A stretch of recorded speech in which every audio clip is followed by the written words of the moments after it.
les fidèles, à l'exclusion des membres engagés dans un ordre sacré, dans un état religieux. C'est-à-dire les fidèles qui, après avoir été incorporés au Christ par le baptême, ont été associés au peuple de Dieu et rendus à leur manière participants de l'office sacerdotal, prophétique et royal du Christ, et qui exercent pour leur part le ministère dévolu au peuple chrétien tout entier dans l'Église et dans le monde. De par la volonté de Dieu, de par la nature du sacrement de baptême et de confirmation, vous avez reçu une mission d'évangélisation et vous êtes susceptible d'être revêtu d'un authentique ministère, ministère sacerdotal, royal et prophétique. Je vous donne l'exemple du couple marié. Ceci, je pense, illustre bien une forme de ministère. Le sacrement du mariage vient élever l'amour humain à un degré de perfection qui vous associe à l'amour même de Jésus-Christ. Par le sacrement du mariage, vous êtes tous les deux incorporés au Christ de telle sorte que vous devenez les ministres du sacrement. Première des choses. Votre premier ministère, le jour de votre mariage, c'est d'exercer à l'endroit de votre conjoint un ministère authentique qui vous unit pour la vie. C'est vous qui vous administrez l'un à l'autre le sacrement du mariage. Le prêtre n'est là que comme le témoin de la communauté, c'est tout. Mais c'est vous qui êtes les ministres de ce sacrement. Mais ça, c'est juste le début de votre ministère. Ce ministère ordonne votre baptême et votre confirmation à un service. Et ce service prend trois formes. Le ministère de la vie, le ministère d'éducation et le ministère d'édification. Ce sont les trois ministères que le sacrement du mariage vous confère. Et ce ministère a pour but de vous permettre d'exercer votre rôle de parent et votre rôle de conjoint dans la puissance même du Saint-Esprit.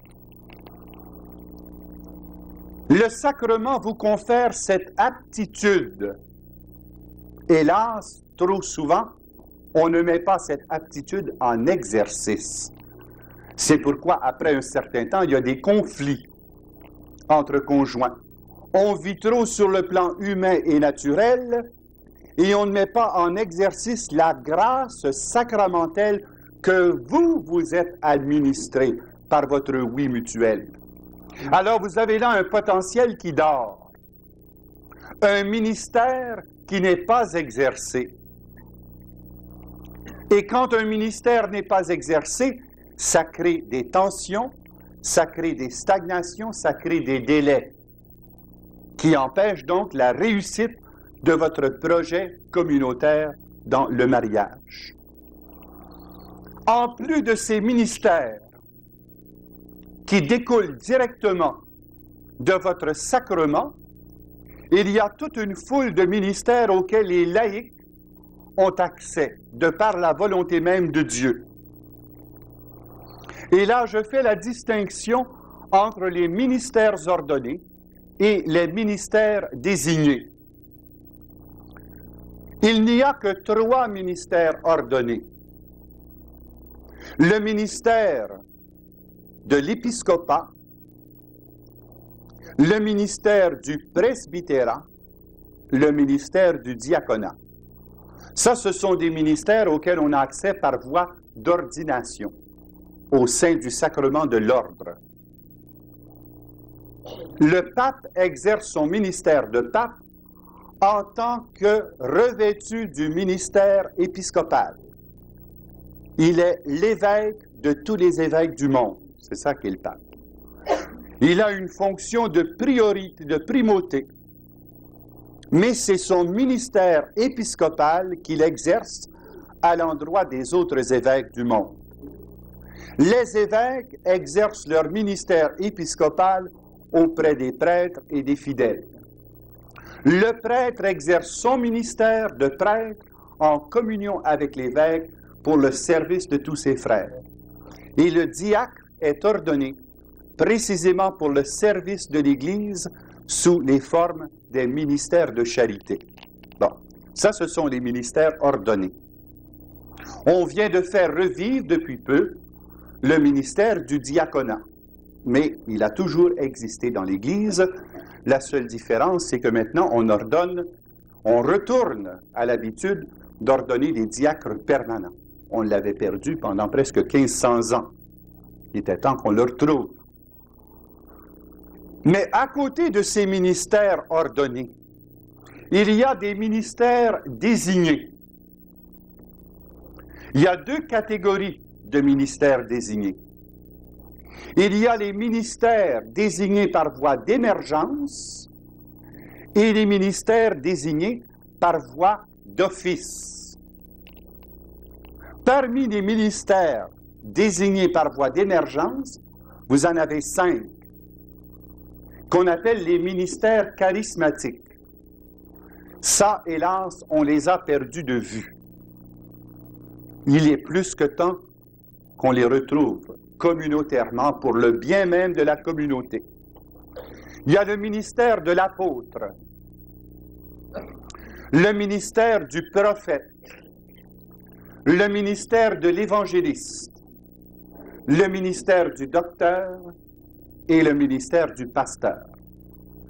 Et de grâce, comprenez bien que chacun de ces 5 ministères est accessible aussi bien aux laïcs qu'aux prêtres. Voyez-vous, trop longtemps, on a absorbé à l'intérieur du ministère sacerdotal tous ces différents ministères. Et finalement, le laïcat se demandait, bien, qu'est-ce qu'on vient faire dans cette galère? Est-ce qu'on est dans galère seulement pour ramer? Rame. Rame. T'es pas fin, toi? Rame. Nous autres, on a le ministère de René. Toi, tu as le ministère de ramer. C'est pas comprendre le mystère de l'Église. Et je rends grâce à Dieu que Vatican II ait remis ces vérités-là en lumière. Donc, il y a 5 ministères désignés qui apparaissent par voie d'émergence. Qu'est-ce à dire?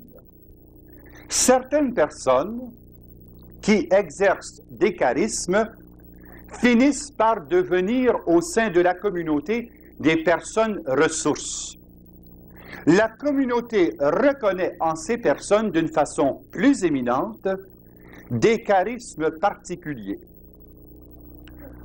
Ce n'est pas toute personne qui a des prophéties qui nécessairement a un ministère prophétique. Il ne faut pas confondre. Pour exercer un ministère, il faut des conditions. Que certains charismes se manifestent d'une façon suréminente, d'une façon permanente et d'une façon authentique, qu'on puisse vérifier que c'est bien vrai.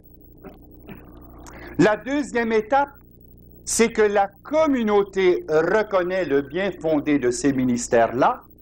Il faut donc, la permanence de ces charismes, la reconnaissance de la communauté et finalement l'approbation de l'évêque qui désigne. Alors vous voyez que à l'étape où nous en sommes rendus, nous n'avons pas encore à proprement parler des ministères charismatiques.